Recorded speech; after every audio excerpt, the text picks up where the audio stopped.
Welcome back, students. Let's continue with the class. The Sermon at Banaras, page number 134, lost paragraph. Lord Buddha told the story of Kisa Gautami, an anecdote, in his first sermon at Banaras. After narrating Kisa Gautami's incident, he told that the life of mortals in this world is troubled and brief and combined with pain, for there is not any means by which those that have been born can avoid dying. After reaching old age, there is death. Of such a nature are living beings. We are all mortals. Mortals means our life is temporary. We will perish one day. Nobody is immortal. So the life of mortal is a combination. It's a combination of troubles, briefness and pain. तो Lord Buddha ने अपने पहले सरमन में कीसा गौतमी के बारे में बताया कि किस तरह से वो परेशान रही, फिर उसे ज्ञान मिल गया कि ये जो शरीर ही नश्वर होता है और इसके लिए दुख नहीं मनाना चाहिए। उसके बाद उन्होंने इस कॉन्सेप्ट को, डेथ के कॉन्सेप्ट को, मृत्यु को जनरलाइज करके हमें समझाया। बुद्धा ने कहा हमारी लाइफ, हम नश्वर हैं, हम ह्यूमन बींग्स, और हमारी लाइफ में तकलीफ़ें हैं, ट्रबल है, हमारी लाइफ छोटी है और दर्द है, और इन तीनों का हमारी लाइफ कॉम्बिनेशन है।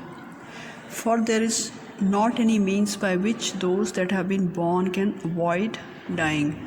ऐसा कोई भी नहीं है इस दुनिया में जो एक बार पैदा हुआ है तो नहीं मरेगा। He can not avoid dying, मतलब आप डाइंग को अवॉइड नहीं कर सकते। यू विल डाई सूनर और लेटर, यानी कि या तो जल्दी मरोगे या फिर बाद में, लेकिन मरना है आपको, सभी को मरना है। या तो आप यंग में जा सकते हो, जैसे कीसा गौतमी का बच्चा गया, या फिर ओल्ड एज के बाद तो आपको जाना ही है। There is death after old age, और there is death the moment you reach old age. So यही हम लिविंग बींग्स की नेचर है। हम ह्यूमन बींग्स प्लस एनिमल्स, जितने भी लिविंग बींग्स हैं, सबकी यही नेचर है, यही प्रवृत्ति, यही प्रकृति है कि हम सबको जाना ही है। Page number 135, third line, as ripe fruits are early in danger of falling, so mortals when born are always in danger of death. जैसे एक फल पेड़ में पक जाता है तो कभी भी गिर सकता है, हमेशा उसके गिरने का डर रहता है। It's in danger of falling. बिल्कुल उसी तरीके से हम मॉर्टल्स, हम ह्यूमन बींग्स एक बार पैदा हो गए या तो कभी भी चले जाएंगे। We are always in danger of death. That means the moment a human being is born, that moment he is alive, the next moment he may or he may not be alive, we never know. तो अगला ही पल कैसा होगा, आपकी मौत भी ला सकता है। तो एक बार फल पक जाता है तो फलों के साथ ये होता है कि वो पकने के बाद ही गिरने का उनका डर होता है कि जैसे पकेंगे वो किसी भी पल गिर सकते हैं। बिना पके वो तभी गिरते हैं जब कोई उन्हें तोड़ता है या उन पर कोई पत्थर फेंकता है। The same rule applies to us human beings also. We can die any moment after we are born, but our natural death comes only when we are aged, that is when we reach that age of dying, जब हम बूढ़े हो जाते हैं। पर उसके पहले भी जैसे कच्चा फल कैसे जाएगा, कोई इसे तोड़ेगा, पत्थर फेंकेगा या बहुत तेज़ हवा चलती है तो गिर जाता है। तो वही डेंजर हम ह्यूमन बींग्स के भी साथ है। ज़रूरी नहीं है कि हम भी राइप होने के बाद जाएं, इसका मतलब ज़रूरी नहीं है हम भी ओल्ड एज में भी जाएं। वो हमारी नेचुरल डेथ होगी। उसके पहले भी हम जा सकते हैं, जैसे कि कच्चा फल गिर सकता है, बीमारी से जा सकते हैं, सिकनेस से, कोई एक्सीडेंट हो जाता है, some untoward incident, some tragedy can befall us. तो हमारी मृत्यु निश्चित है, पर मृत्यु का समय निश्चित नहीं है। सो डेथ निश्चित है। Every human being's death is fixed, but the time is not fixed. यहाँ पर as ripe fruits simile है, it's a figure of speech. हमें कंपैरिजन किया गया हमारा ripe fruits से, that is we are similar to ripe fruits, so it is a simile. क्योंकि इसमें एस वर्ड आया, ए एस, जहाँ पर ए एस एस आता है, लाइक ही लाइक आता है, तो सिमिली होता है, मेटाफर नहीं होता है। Metaphor is flickering lights, page number 134, and the valley of desolation, that is metaphor. Buddha ने आगे कहा है कि as all earthen vessels made by the potter end in being broken, so is the life of mortals. फिर से उन्होंने पहले हमने ड्राई फ्रूट्स जैसा कहा, फिर उन्होंने कहा है कि जिस तरीके से अर्दन वेजल्स, मिट्टी के बर्तन जो कुम्हार बनाता है, पॉटर बनाता है, वो एंड होते हैं। कैसे एंड होते हैं? इन बीइंग ब्रोकन। इसका मतलब है कि वो टूटते हुए ख़त्म हो जाते हैं। तो being broken, being present participle है और यहाँ पे एक्शन कंटिन्यूसली चल रहा है। तो कौन सा एक्शन चल रहा है? टूटने का एक्शन चलता जा रहा है। तो जैसे ही कोई मिट्टी का बर्तन बनता है, उसका नेचर है टूटते हुए ख़त्म हो जाना। सो is the life of mortals. बिल्कुल उसी तरह की लाइफ हम मॉर्टल्स की है, हम नश्वर लोगों की है, हम भी इसी तरीके से ख़त्म हो जाते हैं। किस्मत में यही है, ख़त्म होना। Both young and adult, both those who are fools and those who are wise, all fall into the power of death. Age matter नहीं करती, यंग हो या अडल्ट हो, बच्चे हो या बड़े हो, चाहे आप फूल्स हो, यानी कि आपका इंटेलिजेंस लेवल कम है, या फिर आप बहुत वाइज हो, आप बहुत समझदार हो, उससे कोई फ़र्क नहीं पड़ता। हर एक की डेस्टिनी में मौत लिखी है, it is fixed. All fall into the power of death, यानी सभी को डेथ की ताकत के आगे, मृत्यु की ताकत के आगे गिरना ही पड़ता है, झुकना ही पड़ता है। All are subject to death, सभी पर मृत्यु का असर होना ही है।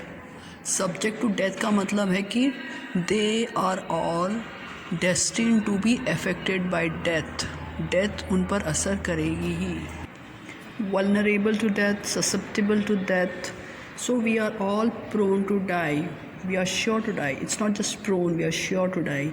हम सब डेथ के ऑब्जेक्ट्स हैं। So we can change this line, all are subject to death, इसे चेंज भी कर सकते हो, we all are objects of death.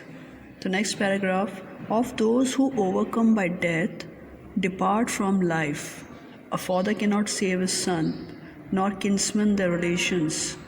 तो ऑफ दोज, वो जिन्हें मृत्यु आती है, they are overcome by death, यानी कि जिनके ऊपर डेथ हावी हो गई है, they are overpowered by death. That means in simple words, those who have left this world, those who have died, चाहे कितनी भी कोशिश कर लें, a father can not save his son, एक पिता अपने बेटे को नहीं बचा सकता है, no matter how hard he tries, no kinsmen their relations, ना ही किन्समैन का मतलब होता है रिश्तेदार, ना ही रिश्तेदार, रिलेटिव्स अपने रिलेशंस यानी अपने रिश्तों को बचा सकते हैं। ह्यूमन बींग्स जो उनके रिलेशन से उन्हें बचा सकते हैं। We can do everything for our loved ones under the sun, but we can not save them from the clutches of death और from the claws of death. मौत के पंजे से आप उसे नहीं बचा सकते। सो क्लॉज ऑफ डेथ, मौत का पंजा पर्सोनिफिकेशन है।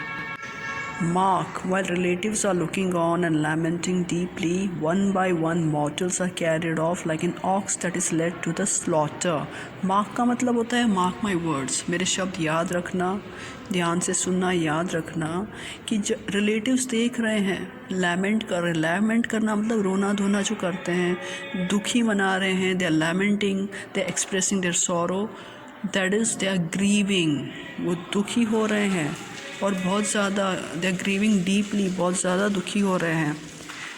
क्यों दुखी हो रहे हैं? क्योंकि एक के बाद उनके रिश्तेदार मॉर्टल्स वो ले जाए जा रहे हैं, बिल्कुल उसी तरीके से जिस तरीके से एक ऑक्स को, एक बैल को स्लॉटर हाउस का मतलब आप सबको पता है, कसाई घर। तो जिस तरीके से बैल को ले जाया जाता है कसाई के यहाँ उसे मारने के लिए, बिल्कुल उसी तरीके से एक के बाद आपके रिलेटिव्स जाएंगे और आप उन्हें रोक नहीं पाएंगे। आप बस दुखी, आप देखते रहोगे, लैमेंट करते रहोगे। The relatives are looking on and lamenting, they are grieving, they are expressing their sorrow, they are suffering, not save. their loved ones. So the world is afflicted with death and decay, therefore the wise do not grieve, knowing the terms of the world. So therefore यहाँ afflicted है. Afflicted का मतलब होता है किसी चीज़ का असर होना, किसी तकलीफ़ का असर होना. If somebody is not ill, that means that person is afflicted. पर बीमारी का असर हो गया है, नाउन में एफ्लिक्शन भी कहते हैं. पर किसी बीमारी का, किसी तकलीफ़ का असर हो गया, that means you have an affliction. So affliction is a noun. पर उस पूरी दुनिया पर किस चीज़ का असर हुआ है? सफरिंग का, पेन का. और सफरिंग किसकी वजह से आई है? डेथ की वजह से और डिके की वजह से. हर इंसान को मरना ही है, डेथ होती है. और मरने से पहले अगर आप बीमारी से नहीं मरे, if you are not afflicted with any kind of disease or any kind of mental problem, then the reason for your death will be old age. Or death, हम सभी की डेथ. तो ओल्ड एज तक पहुँचते पहुँचते body क्या होती जाती है? ख़राब होती जाती है, उसकी स्ट्रेंथ कम होती जाती है. दैट मीन्स डिके होती जाती है. So the whole world is afflicted with death and decay. मृत्यु और सड़न दोनों से ये दुनिया एफ्लिक्टेड है, ग्रस्त है. तो एफ्लिक्टेड विथ का हिंदी में ट्रांसलेशन होगा ग्रस्त होना. और जिन्हें ये समझ मिल चुकी है, ये ज्ञान मिल चुका है, जो समझदार हैं, जो वाइज हैं, जिन्हें इस दुनिया की शर्तें मंजूर हैं, जिन्हें terms and conditions of living in this world पता है, वो कभी दुखी नहीं होते. They do not grieve. So grieve is a verb here which means expressing your sorrow. दुखी होना. वो नहीं होते हैं. कौन? The wise. The wise, the people who have wisdom, who are wise, who have gained wisdom, like Lord Buddha. So these people don't grieve, and we all should become wise. Next paragraph, the last paragraph of this chapter. Not from weeping, nor from grieving will anyone obtain peace of mind. न रोने से. Weeping का synonym है crying, लेकिन crying का एक दूसरा meaning भी होता है शाउटिंग. बट वीपिंग मीन्स आंसू बहाना ही होता है. It's not from weeping nor from grieving. न रोने से, न दुखी होने से. तो ग्रीव करने का मतलब ये नहीं कि आप रो ही रहे हो, आप अंदर ही अंदर दुखी हो और आपके चेहरे पे वो दर्द दिखता है. That is called as grieving. So grieve, grieving and grief. Grieve यानी दुखी होना, ग्रीविंग यानी दुखी हो रहा है, एंड ग्रीफ यानी वो दुख. Grief is a noun. न रोने से, न दुखी होने से आपको मन की शांति मिलेगी. You will not obtain peace, or you cannot find peace, you cannot seek peace by crying or grieving. On the contrary. On the contrary का मतलब बिल्कुल इसका उल्टा होता है, जस्ट ऑपोजिट. आपको मन की शांति तो नहीं मिलेगी, बिल्कुल उसका उल्टा होगा. His pain will be the greater and his body will suffer. तो बिल्कुल उसका उल्टा होगा. मन की शांति मिलने की जगह फिज़िकल एलमेंट, फिज़िकली वो बीमार हो जाएगा, उसकी बॉडी सफ़र करेगी. एलमेंट का मतलब होता है बीमारी. और उसका दर्द कम नहीं होगा रोने से, वो भी बढ़ जाएगा. It will be greater. He will make himself sick and pale. Ailment का मतलब वही मैंने पहले बता दिया कि वो अपने आप को बीमार करेगा. He will be afflicted, he will become सिक, बीमार हो जाएगा, और बीमारी की वजह से पेल हो जाएगा. पेल का मतलब होता है वीकनेस. सो पेलनेस, वीकनेस, कमज़ोर हो जाएगा. Yet the dead are not saved by his lamentation. उसके बावजूद भी रोने से, दुखी होने से सिक हो जाएगा, बीमार हो जाएगा, पेल हो जाएगा, कमज़ोर हो जाएगा. फिर भी जिसके लिए वो दुखी हो रहा है, लैमेंट कर रहा है, ओपनली वो अपने दुख को एक्सप्रेस कर रहा है, ग्रीव कर रहा है, इतने सारे लैमेंटेशन के बाद भी वो उसे नहीं बचा पाएगा जो मर चुका है. और जो मर चुका है फिर से ज़िंदा भी नहीं हो पाएगा. He who seeks peace should draw out the arrow of lamentation and complaint and grieve. He who यानी वो जिसे शांति चाहिए, शांति को ढूंढ रहा है. He who seeks peace, is searching for peace, is trying to find peace. उसे क्या करना चाहिए? सबसे पहले तो उसे अपने अंदर जो दुख भर के रखा है उसने, वो जो तकलीफ़ एक्सप्रेस कर रहा है, उस तीर को, वो जो तीर चुभा रखा है उसने सौरों का, दुख का, वो जो लैमेंट कर रहा है, उस तीर को बाहर निकाल देना चाहिए। ड्राइंग आउट मीन्स बाहर निकालना, और सिर्फ वो लैमेंटेशन और सौरों ही नहीं निकालना है, उसको जो तकलीफ़ बाबा एक्सप्रेस कर रहा है उसी को ख़त्म नहीं करना है। जो शिकायतें साथ में करता जाता है, कंप्लेंट्स, उसे ख़त्म करना है। प्लस वो ये इंसान जब शिकायतें करता है, जब वो लैमेंट करता है ना, रोता है, अपने दुख को व्यक्त करता है, ये सब कब करता है? जब वो दुख में होता है। सो दुख में होना मतलब यू आर इन ग्रीफ। तो सबसे, और साथ में आपको उस दुख को भी निकाल के फेंकना है। ऐसे बहुत से हैं जो कंप्लेंट्स नहीं कर रहे हैं, लैमेंट नहीं कर रहे हैं, क्योंकि उनका दर्द थोड़ा सा पुराना हो गया है, पर उनका चेहरा वो दुख दिखाता है। इसका मतलब अभी भी वो ग्रीफ में है, भले वो लैमेंट नहीं कर रहे हैं, कंप्लेंट्स नहीं कर रहे हैं। इसीलिए आपको लैमेंटेशन को भी बाहर फेंक देना है, कंप्लेंट्स करने की आदत भी छोड़ देनी है, और ग्रीफ को भी बाहर उठाकर फेंक देना है। ये सारे तीर निकाल कर फेंक देने हैं। लैमेंटेशन के तीर, दुख को व्यक्त करने का जो आप एक्ट करते हो उसका तीर, शिकायतों के तीर, और आपका जो दुख है जिसकी वजह से आप कंप्लेंट्स कर, लैमेंट कर रहे हो, वो वाला तीर निकाल कर फेंक दो।